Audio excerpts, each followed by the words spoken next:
Hey everybody, this is Kenji bringing you a new game between me and Thomas Reinke. So Thomas is 21 I think, maybe 22 or 20, I don't really know. But something like that. He seems like a pretty cool guy, and to me he played this game pretty well. Me on the other hand, I played pretty bad. Like fast food microwave bad. Really was not one of my better moments, but that's what happens sometimes. Which of course means that I lost a lot of games to people who I shouldn't normally lose to, or at least people who I think I should do well against. But, you know, blanks and bingos and yada yada yada. You guys already know. Anyway, this is going to be a match analysis where I go through our mistakes and go through what we did well and hopefully what we could do better. And if you have any comments, please feel free to leave something below and I'll try to get back to you. Anyway, let's get started.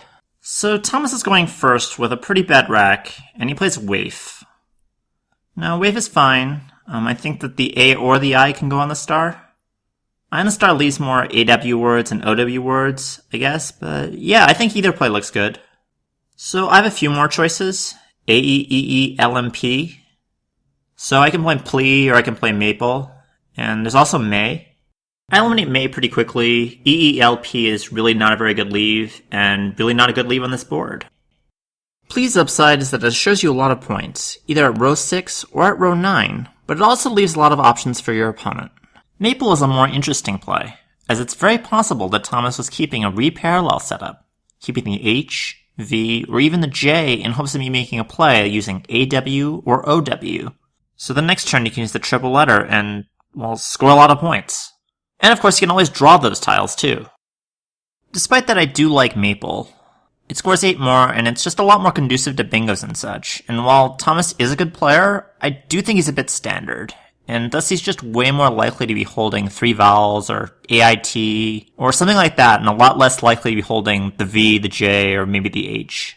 So Avo comes down. I love avocados. Anyway, CEEQRU blank. So part of you wants copa to be a word, so I can play checker, but it's not. So I can play queer, I can play opaque, or I can play opaquer. Now, I do prefer opaque over opaquer. Opaque keeps the R, which is a really useful tile to hook opaque, as well as to bingo a lot. And I think it's a lot more important than opening the triple word score. A lot of people are really afraid of opening the triple word score. It's really not that big a deal. That being said, I prefer queer. And yeah, I know. I can see the memes already, okay. Anyway, queer scores well, and it creates a C hook, while also creating a board that makes it hard to score, especially if you can't use the Q. Those two things for me, combined, at least for me, that makes it the best play. Opaque and opaquer are actually more dangerous than queer, because of all the openings that they leave. The Q and the triple alley is really not that big a deal. Thomas plays Quanta, and I want to talk about the B10 to B14 scoring spot that opens. So B10 to B14 is by far the most dangerous spot on the board, but that does not mean that it will be used all the time, or that I'll score well when I do use it. I need a high point tile, I need enough balance to make a 5-letter word, as well as no better play somewhere else on the board. So while Quanta does blatantly set up the X, about a third of the time Thomas is going to get to cash the X anyway. And sometimes when I do block it, I'll set up some other X spot that's just as good as the spot that I just blocked. For that reason, Quanta is a lot better than Quant, which scores a lot less points and keeps a worse vowel consonant ratio, and often leaves nothing for the X at all. A lot of people get really paranoid with these sorts of openings. It is okay to leave them sometimes. And this is clearly one of those times. So here we are at my first blunder. So we have several options here, CWM and CWM mouse in 2 spots, and wins. Now, I do prefer CWM to both CWMS spots. Both CWM's S spots, they score less than 10 points more, they block bingo lines, and they don't set up the S like CWM does.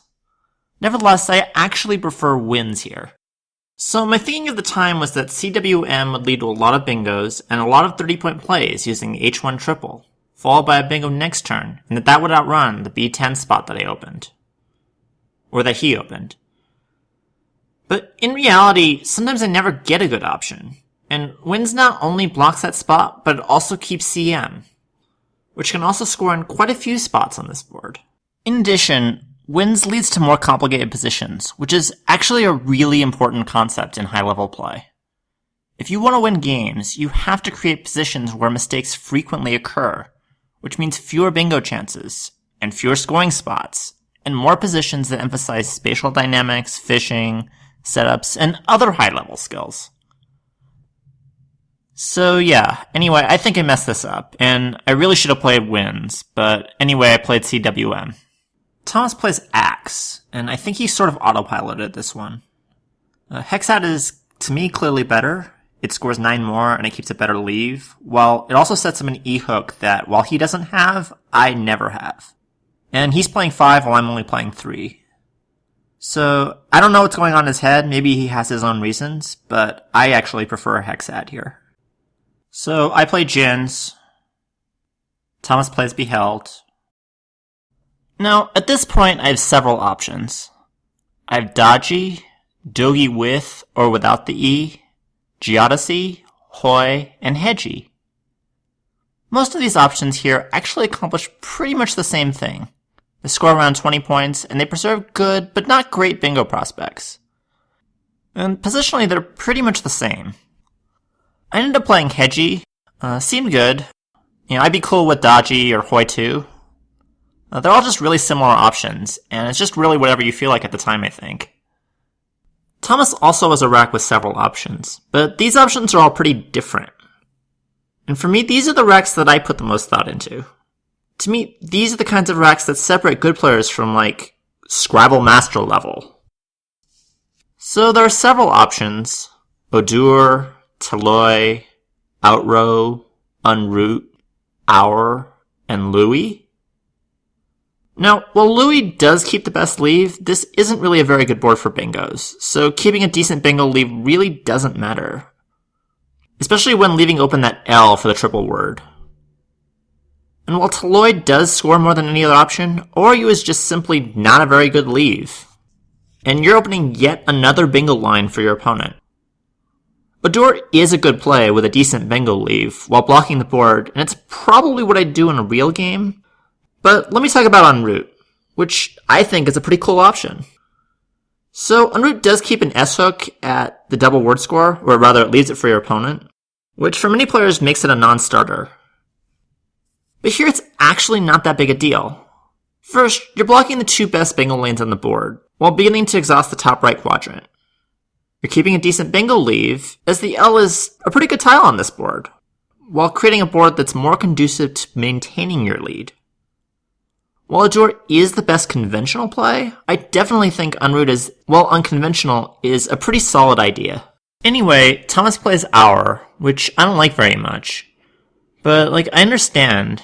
I suspect he just doesn't know what to do, which, happens sometimes. And to be honest, that's the point. I mean, this is the kind of situation that you're trying to induce. Anyway, this doesn't quite work out. I play Gorehens, and then he plays Goblin, and then I play Ronals. And now the situation is entirely reversed. Now, it's easy to get caught up in the sequence and be like, what's all this talk about 3 points here and 6 points there? Does this stuff even matter when swings like this can happen? And the answer is that part of the game really is preventing these swings, and another part of this game is reacting to these swings. Or putting yourself into a situation to better handle bad luck and still win the game. Running good and running bad, it's all a part of the game and you have to deal with it. And the people who prevent those situations and deal with bad luck, those are the people who are going to win over the long run. Anyway, Thomas plays Grout, which I think is fine, and I make a mistake and play Deaf. So my logic at the time was that I score well enough to outrun a lot of bingos and prevent a lot of high-scoring plays like Z's, and save a decent scoring play with Pi 14F next turn. However, Bifida and even Bifid are better plays. Both of these plays have a lot better prospects on future turns, and ensure a much more playable rack next turn. Bifida also helps you to exhaust the board, limiting your opponent's scoring options over the long haul while limiting the risk of both I and Val overload on future draws. So Thomas is stuck with a pretty awful rack. 2 I's and 2 T's in a pool with 5 I's and a board with pretty terrible bingo lines. And there really aren't a lot of good options here. So the first thing I'd look for is setting up the Ionic hook, or maybe even thinking about fishing for biotitic, especially if there are other options that I could also hit. Alas, neither option is really all that feasible.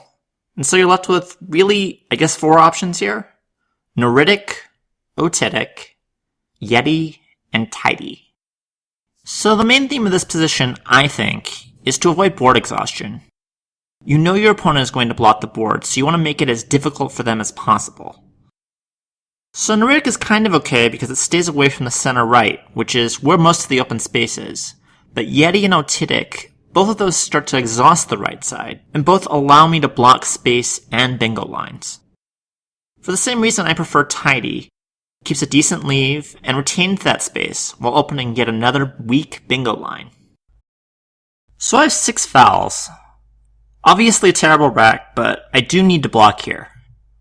Pi just doesn't score enough points to outrun bingos, nor does Chow.